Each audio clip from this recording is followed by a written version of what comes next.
वैसे तो मक्का की खेती जो है वो रबी, खरीफ और जायद तीनों में की जा सकती है, लेकिन हम अभी रबी की बात ना करके, ना जायद की बात करके, खरीफ का मौसम है चूँकि तो खरीफ की बात करेंगे, तो हम खरीफ की मक्का की फसल के बारे में आपसे आज हम चर्चा करेंगे।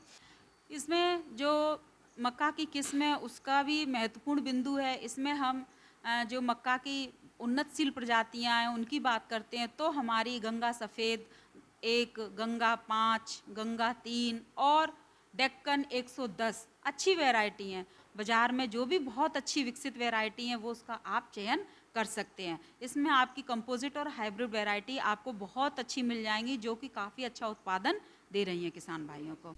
मक्के की खेती को सामान्य तौर पर किसी भी भूमि में कर सकते हैं, किंतु अच्छी गुणवत्ता और अधिक पैदावार के लिए बलुई, दोमट और भारी भूमि की आवश्यकता होती है। इसके अलावा भूमि अच्छी जल निकासी वाली होनी चाहिए। मक्के की खेती के लिए लवणीय और क्षारीय भूमि को उपयुक्त नहीं माना जाता है।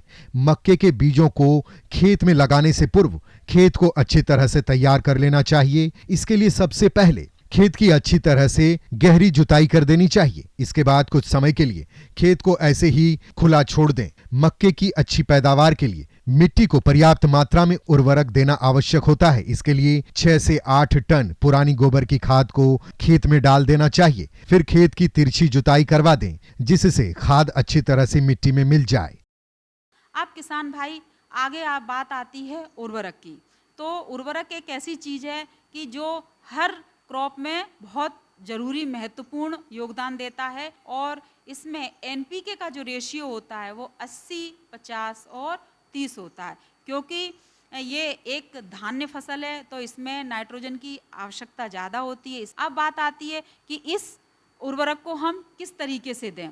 तो इसमें हम जब खेत की अंतिम जुताई करते हैं तब हम फास्फोरस और पोटास की पूरी मात्रा दे देते हैं और नाइट्रोजन की 1/3 मात्रा दे देते हैं। इसके बाद 1/3 मात्रा जो हमारी होती है वो जो साइड ड्रेसिंग करते हैं हम उस समय देते हैं, और 1/3 मात्रा जब हमारी मक्के में मंजरी निकलती है उस समय हम उसको देते हैं, जिससे कि काफ़ी अच्छा भुट्टे का जो साइज़ होता है वो होता है और दाना भी इसका स्ट्रॉन्ग और बोल्ड होता है और चमकदार होता है। तो सबसे पहले हम बीज की बात करते हैं तो हमारे जो आजकल बाज़ार में 3 तरह की हमारे बीज मिल रहे हैं, एक संकर, कंपोजिट और हरे चारे वाले।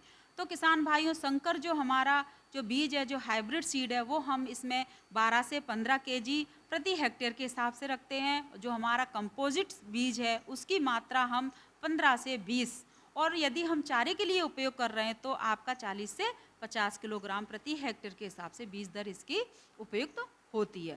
बीमारी के बचाव हेतु कार्बेंडाजिम 1 ग्राम और थायरम 2 ग्राम प्रति किलोग्राम बीज और वीटावैक्स पावर 1 ग्राम प्रति किलोग्राम की दर से उपचार करें। कीट प्रबंध के लिए एमिडाक्लोरोपिड 70 WS 50 ग्राम प्रति किलोग्राम बीज की दर से उपचारित करें, जिससे पौधे 30 दिन तक सुरक्षित होंगे। आप इसकी बोनी सिड्रिल से कर सकते हैं या देसी हल से भी कर सकते हैं। आपके पास डिबलिंग की यदि सुविधा है तो आप डिबलिंग से भी इसकी बोनी कर सकते हैं। अब इसकी जो हमारी प्लांट टू प्लांट जो दूरी होती है, तो क्या है कि हमारा आपने देखा होगा कि जो मक्का है वो काफ़ी हाइट होती है उसकी, और इसकी जो जड़ें होती हैं उसमें हमारी 2 तरह की रूट्स पाई जाती है, एक सेकेंडरी और एक प्राइमरी। तो जो सेकेंडरी जो रूट्स होती हैं वो काफ़ी थोड़ा दूर दूर फैलती हैं, तो इसके लिए हमें कतार से कतार की दूरी 60 और प्लांट से प्लांट की दूरी हमें 20 रखनी चाहिए। इससे हमारे उत्पादन पर अच्छा असर पड़ेगा। किसान भाइयों, फसल को खरपतवार से मुक्त रखने के लिए रासायनिक खरपतवार नाशक दवाई एट्राजीन 1 किलोग्राम को 600 से 700 लीटर पानी के हिसाब से घोल बनाकर प्रति हेक्टेयर की दर से बुआई के 24 घंटे के अंदर प्रयोग करने पर शुरुआत के 30 से 40 दिनों तक खरपतवार नहीं उगते हैं। इसके अलावा खड़ी फसल में 2 से 3 निराई गुड़ाई कर फसल को खरपतवार से मुक्त रखें। किसान भाइयों, मेरे द्वारा बताए गए मक्का की बोनी प्रबंधन को यदि आप बिंदुवार अच्छे से फॉलो करते हैं या इसका स्मरण करते हैं तो आप बहुत अच्छे से मक्का का उत्पादन ले सकते हैं।